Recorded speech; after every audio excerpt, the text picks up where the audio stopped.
Adilabad parliament segment బరిలో ప్రధాన పార్టీల ప్రత్యర్థులు గోండులే కావడంతో అందరిలో ఆసక్తి నెలకొంది.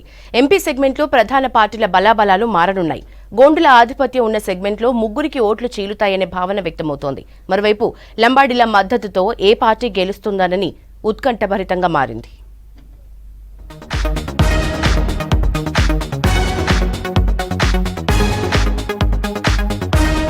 ఆదిలాబాద్ పార్లమెంట్ సెగ్మెంట్లోని 3 అసెంబ్లీ స్థానాలు ఎస్టీ రిజర్వ్డ్ స్థానాలు.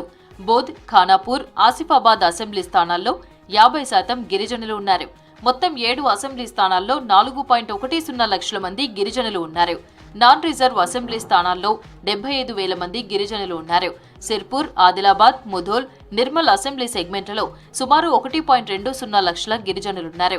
ఎంపీ సెగ్మెంట్లో 2.60 లక్షల గోండులు, 1,50,000 లంబాడీలు ఉన్నారు. టోటల్ 4.10 లక్షల గిరిజనులు ఉన్నారు. మహబూబాబాద్ లో లంబాడీ నేతలకు ఎంపీగా అవకాశమిచ్చాయి ప్రధాన పార్టీలు. ఆదిలాబాద్ సెగ్మెంట్లో గోండు వర్గం నేతలను లోక్సభ ఎన్నికల బరిలో నిలిపాయి ప్రధాన పార్టీలు. గిరిజనుల ప్రాబల్యం ఉండడంతో ఆ నాయకుల్లో విజయ అవకాశాలను ప్రభావితం చేసే తెగలకు ప్రధాన పార్టీలు టికెట్లు కేటాయించాయి.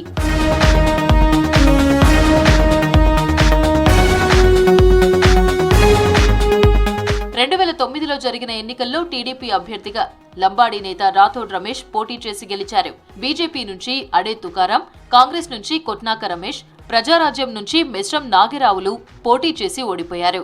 ప్రత్యర్థులు ముగ్గురు గోండులు కావడంతో ఓట్లు చీలి లంబాడీ నేత రాథోడ్ రమేష్ గెలుపొందారు.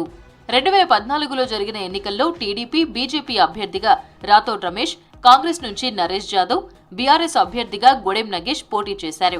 ఈ ఎన్నికల్లో గోండు అభ్యర్థి నగేష్ భారీ మెజారిటీతో విజయం సాధించారు.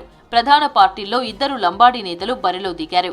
ఆ ఎన్నికల్లో లంబాడీ ఓట్లు చీలి గోండు అభ్యర్థి విజయం సాధించారు.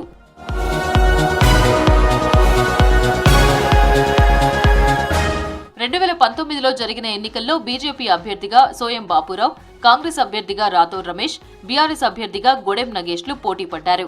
2 గోండు అభ్యర్థులు పోటీ చేశారు. ఆ ఎన్నికల్లో సోయం బాపురావు గెలుపొందారు. ప్రతి ఎన్నికల్లో పోటీ చేస్తున్న లంబాడీ నేత రాథోడ్ రమేష్ ఓడిపోయారు. ఈ సెగ్మెంట్లో గోండు, లంబాడీ ఓటర్లు పార్టీల విజయ అవకాశాలపై ఎఫెక్ట్ చూపుతారు. దాదాపుగా 16.5 లక్షల ఓట్లు ఉన్నాయి. 16.5 లక్షల ఓట్లు ఈ రోజు పార్లమెంట్ సెగ్మెంట్ లో ఉన్నాయి. సరే, సమీకరణాలు ఏ విధంగా ఉంటాయంటే 2 రిజర్వ్ కాన్స్టిట్యూన్సీస్ ఉన్నాయి గిరిజనులకు కేటాయించి. ఒకటేమో మహబూబాబాద్, ఒకటేమో ఆదిలాబాద్. ఆదిలాబాద్ లో ఒకే సామాజిక వర్గాన్ని కేటాయించారు.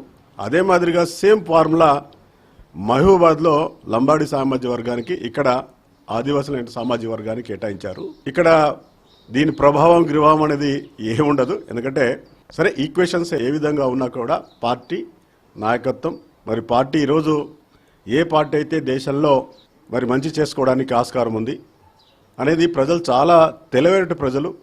ఎందుకంటే ఈ దేశం సురక్షితంగా ఉండాలి, దేశంలో సమగ్రత ఉండాలి, అభివృద్ధి సాధించాలి, ఏ నాయకత్వంలో ఉంటే బాగుంటుంది అనేది ప్రజలందరూ చాలా తెలివిగా ఆలోచిస్తా ఉన్నారు. మే 13న జరగనున్న ఎన్నికల్లో ప్రధాన పార్టీల నుంచి ఎంపీలుగా 3 గోండు నేతలు పోటీ పడుతున్నారు. బీజేపీ నుంచి గొడెం నగేష్, కాంగ్రెస్ నుంచి ఆత్రం సుగుణ, బీఆర్ఎస్ నుంచి ఆత్రం సక్కు బరిలో ఉన్నారు. 3 గోండు నేతలు బరిలో ఉండడంతో ఓట్లు చీలుతాయని గిరిజన సంఘాలు భావిస్తున్నాయి. గోండు ఓట్లు చీలి ఏ పార్టీకి మేలు చేస్తాయనేది చర్చ జరుగుతోంది. 3 గోండు అభ్యర్థులు ఉండడంతో లంబాడీలు ఏకమై ఎన్నికల బరిలో నిలుస్తారనేది చర్చనీయాంశంగా మారింది. ఇక్కడ ప్రధానంగా ఈ ప్రాంత సంరక్షణ కోసం కావచ్చు, ఈ ప్రాంతం యొక్క సమస్యల కోసం ఎవరైతే మాట్లాడతారో, అదేవిధంగా ముఖ్యంగా ఆదిలాబాద్ కావచ్చు, ఇటు కుమరంభీం ఆసిఫాబాద్ జిల్లా కావచ్చు, నిర్మల్కు సంబంధించినటువంటి ఈ 7 సెగ్మెంట్లలో సరే ఆదివాసులుగా మన ఓట్లు ఉన్నా కూడా ఎక్కడ కూడా ఖచ్చితంగా అభ్యర్థులు, అదేవిధంగా పార్టీల యొక్క పరిపాలన విధానం, మీరు 15 రోజుల కాంగ్రెస్ పాలనలో ఏం జరిగింది, ఇవాళ అభ్యర్థుల విషయంలో ఎందుకు ప్రకటనలు వాళ్ళు అంటే ఒకటే చెప్తున్నా, ఇవాళ బీఆర్ఎస్ పార్టీ ఆదివాసీని అభ్యర్థిని ప్రకటించిన తర్వాత బీజేపీ, కాంగ్రెస్ ఇద్దరు కూడా అభ్యర్థులు వెతికే క్రమంలో ఎవరినొకరు పెట్టాలి కదా అని పెట్టుకున్నారు తప్ప వారిద్దరు కూడా మనకు పోటీ కాదు. 3 అభ్యర్థులు గోండు కమ్యూనిటీకి చెందిన వాళ్ళం అయినప్పటికీ కూడా ఇక్కడ కమ్యూనిటీ కాదు. ఇక్కడ బీఆర్ఎస్ నుంచి వచ్చినటువంటి వాళ్ళు 2 కూడా మొన్న బీజేపీలోకి వచ్చారు. మా గోడం నాగేష్ దాదా గారు 2 సార్లు ఎమ్మెల్యే అయ్యారు, ఒకసారి ఎంపీ అయ్యారు, ఒకసారి మినిస్టర్ అయ్యారు. కాబట్టి ప్రజలు చూస్తున్నారు అక్కడ బీజేపీ ప్రభుత్వం ఏం చేస్తుందని చూస్తారు, క్యాండిడేట్ కూడా ఏం చేస్తుందని చూస్తారు. అటు బీఆర్ఎస్ నుంచి ఆత్రం సక్కు గారు ఉన్నారు. మరి బీఆర్ఎస్ ప్రభుత్వం ఏం చేసింది, గత 10 సంవత్సరాలు పరిపాలనలో ఏం చేశారనేటువంటిది కూడా చూస్తున్నారు. కొత్త క్యాండిడేట్ కాంగ్రెస్ నుంచి మొట్టమొదటిసారిగా ఒక మహిళ అనేటువంటిది కూడా చూస్తున్నారు. కాబట్టి ఒక పేద మహిళ, ఒక ఆడబిడ్డకు ఒక్కసారి అవకాశం ఇద్దాము, పార్లమెంట్లో రాహుల్ గాంధీ గారిని ఒక్కసారి ప్రధానమంత్రి చేద్దాం. గోండుల ఓట్లు చీలితే ఏ పార్టీకి అనుకూలంగా మారుతుందనేది ఎన్నికల ఫలితాలతో వెల్లడి కానుంది.